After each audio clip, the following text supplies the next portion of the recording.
வணக்கம் நேயர்களே. சாமானிய மக்களிடம் கொண்டு சேர்க்காத சில முக்கியமான பணம் பற்றிய குறிப்புகளை நாம் இந்த பதிவில் பார்க்க இருக்கிறோம். வீடியோவை ஸ்கிப் செய்யாமல் முழுமையாக பார்த்தால் மட்டுமே பலன் உண்டு. 1. உங்கள் எண்ணங்களை மாற்றுங்கள். உதாரணமாக, நாம் ஒரு சூழ்நிலையை எடுத்துக்கொள்வோம். ஒருவர் உணவுப் பொருட்களை வாங்க கடைக்கு செல்கிறார் என்று வைத்துக்கொள்வோம்.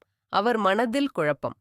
என்னிடம் இவ்வளவுதான் பணம் உள்ளது, இதை வைத்து நான் எப்படி சமாளிப்பேன் என்று நினைத்தால் பணம் உங்களிடம் வராது.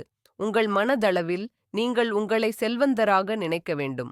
யாரிடமும் உங்களுக்கு பணம் இல்லை என்று கூறக்கூடாது. ஏதேனும் பொருள் வாங்கும் போது அளவற்ற மகிழ்ச்சி இருக்க வேண்டும். 2. நன்றி சொல்ல பழகுங்கள். ஒவ்வொரு முறை நீங்கள் உங்கள் பர்ஸில் இருந்து பணம் எடுத்து கொடுக்கும் போதும் மனதிற்குள் நன்றி சொல்ல வேண்டும். ஒன்றை மட்டும் நினைவில் கொள்ளுங்கள்.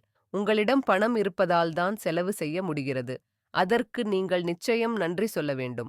3. மற்றவருக்கு நடக்கிறதா, அப்போது நமக்கும் நடக்கும்.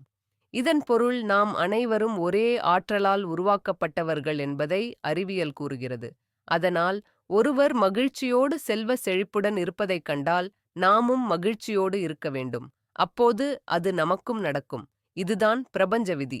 உதாரணமாக, ஒருவர் புது வீடு கட்டியதாக வைத்துக்கொள்வோம். அவர் தங்களை அங்கே அழைத்துள்ளார். எனக்கு முன்னால் அவர்கள் கட்டிவிட்டார்கள் என்று பொறாமை கொள்ள வேண்டாம். அதற்கு பதிலாக, அந்த வீட்டை நீங்கள் கட்டினால் எப்படி உணர்வீர்களோ அப்படி உணர வேண்டும். இப்படிச் செய்தால் விரைவில் உங்கள் எண்ணங்கள் நனவாகும்.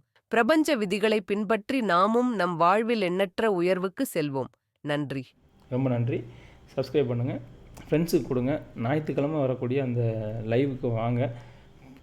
புதுசாக வரவங்களுக்கு ஒரு சப்ஸ்கிரைப் இருக்குது. ஞாயிற்றுக்கிழமை நம்ம என்ன பண்ணுறோம், ஃப்ரீயாக ஜாதகம் ப்ரெடிக்ஷன் பண்ணுறோம். 7:30 to 8:30. அதில் வந்து தயவுசெய்து கலந்துக்கோங்க. All the very best. நன்றி. தேங்க்ஸ். சப்ஸ்கிரைப் பண்ணிவிடுங்க. நன்றி.